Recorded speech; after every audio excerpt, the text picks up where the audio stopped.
je voudrais parler de la logique du déguerpissement en Afrique, comment respecter les peuples en aménageant l'espace public. Alors, je crois que c'est quelque chose qui ne vous a pas échappé. Les Africains sont pourchassés en Afrique. C'est la chose la plus triste que nous puissions voir. Les Africains pourchassés en Afrique.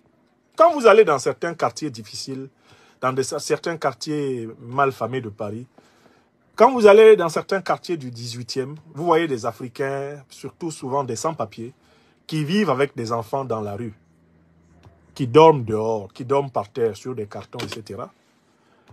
En tant qu'Africain, vous avez toujours mal au cœur. En tant qu'être humain même, quel que soit l'être humain que vous voyez à la rue, vous avez mal au cœur. Mais ces Africains qui sont là dans les rues de France, abandonnés à eux-mêmes, marginalisés, ils sont à l'étranger. Rarement parmi eux, on trouve des Africains de citoyenneté française. Donc ils sont à l'étranger, ce sont des immigrés. Mais quand vous prenez votre avion, vous allez à Abidjan. Vous prenez votre avion, vous allez à Dakar. Vous allez à Yaoundé. Vous allez à Libreville. Vous allez à Lomé.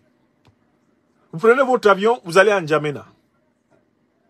Vous prenez votre avion, vous allez à Kinshasa. Vous prenez votre avion, vous allez à Libreville. Et vous voyez les forces de l'ordre en train de chasser des pauvres Africains, des lieux dans lesquels ils réussissaient à survivre, sans leur donner la moindre perspective de pouvoir se reconstituer un havre de vie ailleurs. Vous avez infiniment plus mal que quand vous voyez la même scène à Paris. Qu'est-ce qui nous choque dans les déguerpissements sauvages qui sont imposés aux populations africaines les plus pauvres, aujourd'hui en Afrique? Ce qui nous choque dans ces déguerpissements, c'est que ce sont des actions qui ne sont pas précédées d'une préparation humanitaire. Ce sont des actions qui sont accompagnées d'un mépris souverain, un mépris total de l'être humain. Un mépris insupportable de l'être humain. Écoutez, une famille qui vit dans une maison de tôle depuis 3 ans. Il y a un homme, une femme, il y a 3 enfants, 4 enfants, en bas âge. Les enfants, les parents ont réussi à leur trouver une place à l'école du quartier. La maison de tôle est très mal placée. Elle est construite sur un lieu, un emplacement dangereux pour la sécurité. Il y a toutes les bonnes raisons que cette maison de tôle soit en effet démolie. Comment doit-on réagir en Afrique envers les plus pauvres d'entre nous quand on doit les déloger? Comment doit-on réagir? Je veux répondre clairement à cette question et énoncer ce qui me paraît des principes qui doivent être pratiqués partout en Afrique, surtout par ceux qui prétendent incarner le changement. Avant de déloger des Africains en Afrique, il faut toujours s'assurer qu'on a les moyens de les reloger. Pour moi, c'est la première condition. Les gens qui sont pauvres, il ne faut les déloger que si on peut les reloger. Si tu ne peux pas les reloger, laisse-les dans ce logement provisoire. L'existence de ces logements provisoires doit être essentiellement un rappel qui est fait aux autorités qu'elles n'ont pas trouvé de solution pour des logements décents. Donc, s'il y a un programme de relogement de certaines populations et qu'il y a urgence, par exemple, quand les saisons pluvieuses approchent, mais on crée un camp de délogement. On achète des tentes. On achète du matériel provisoire. On crée un camp de délogement. On construit des maisons provisoires. L'État construit des maisons provisoires et loge toutes les personnes en attendant de leur trouver un logement, de leur proposer un logement durable. Donc on peut utiliser les tentes, on peut utiliser les mobil-homes, on peut utiliser les moyens rapides pour déplacer ces populations des zones inondables, par exemple, des zones qui pourraient être dangereuses pour les incendies, afin de se préparer à leur donner une solution. Donc,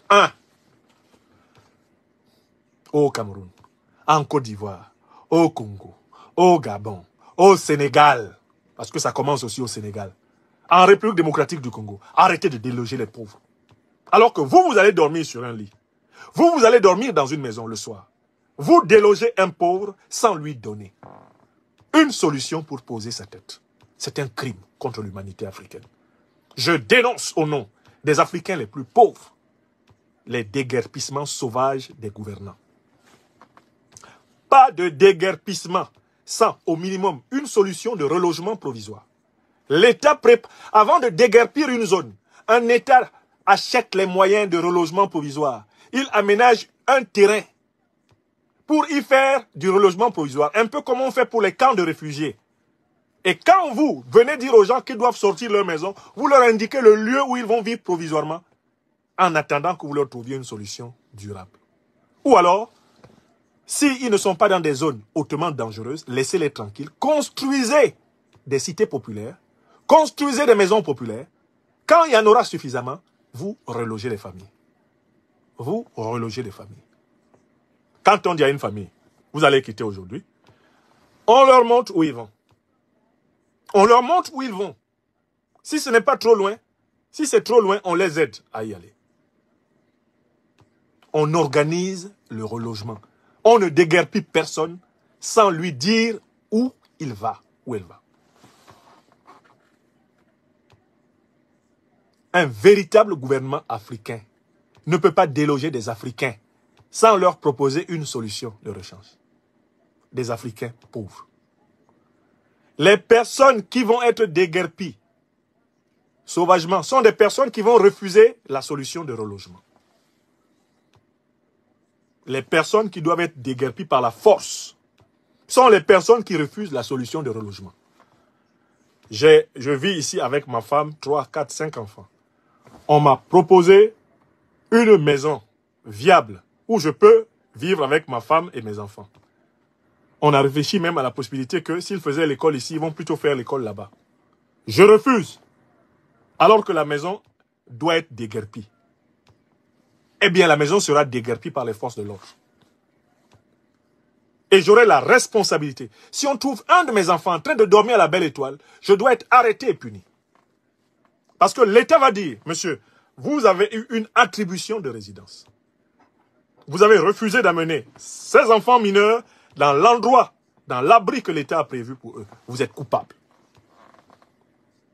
Et l'État, dans ces conditions, peut même retirer l'autorité parentale à des parents qui, ayant eu une solution de relogement, continuent à traîner avec les enfants dans les rues. C'est cela la responsabilité d'un État qui aime son peuple, d'un gouvernement qui sert son peuple. Je tiens à dénoncer. Je dis que les gouvernements africains, sans exception, ont tous les moyens de reloger les Africains. Il n'y a qu'à voir l'argent détourné, volé par les dirigeants africains. Mais qu'ils mettent la main à leur poche, dans lesquelles il y a l'argent des Africains, et qu'ils payent les relogements. Ouattara Draman, 342 milliards de budget de souveraineté. Il peut reloger tous les Ivoiriens, toutes les populations mal logées en Côte d'Ivoire. Ouattara n'a qu'à mettre les mains dans le budget de souveraineté du peuple de Côte d'Ivoire, qu'il tripatouille depuis plus de 10 ans. Il reloge tout le monde. Et il va rester de l'argent. Les fonds de souveraineté des gouvernements doivent être affectés aux plus vulnérables de toute urgence. Dans un pays normal, les dirigeants ne dorment pas tranquilles quand ils ont des milliers, voire des millions de compatriotes qui dorment à la Belle Étoile. Les dirigeants ne dorment pas. Muammar el-Kadhafi a dit qu'il dormirait toute sa vie dans une tente, tant qu'il ne serait pas certain que tous les Libyens avaient une maison. Il n'a recommencé à dormir dans une maison que quand il a offert à tout Libyen une maison. C'est ça un dirigeant. Il faut se donner des défis. Il faut montrer au peuple qu'on ne vient pas jouir de lui, mais le servir. Je dénonce ensuite l'indifférence que certains d'entre nous avons envers les populations déguerpies. J'ai vu beaucoup de commentaires qui me font mal au cœur, de la part des Africains, à propos des populations déguerpies. On les a prévenus 3 mois à l'avance. Quand vous prévenez un pauvre 3 mois à l'avance que vous allez casser sa maison, qu'est-ce que vous voulez qu'il fasse en 3 mois? En 3 mois, il génère combien d'argent? Vous-même qui avez des maisons là, et qui payez par exemple des loyers, quand quelqu'un n'a pas les moyens de payer le loyer de 3 mois, est-ce que c'est une personne qui est capable d'acheter une nouvelle maison? Mais écoutez, il faut essayer, ne serait-ce que par l'imagination, de se mettre à la place de ces gens. Vous voyez des gens qui s'en vont dormir avec les enfants au cimetière, Alassane Ouattara, est-ce qu'il se rend compte que des Ivoiriens dorment dans les cimetières par sa faute? Est-ce que lui, Ouattara, accepterait que lui et ses petits-enfants-là, on les amène dormir au cimetière? C'est vrai que le contenu des cimetières intéresse particulièrement M. Ouattara, mais enfin quand même, c'est pas là-bas qu'il dort.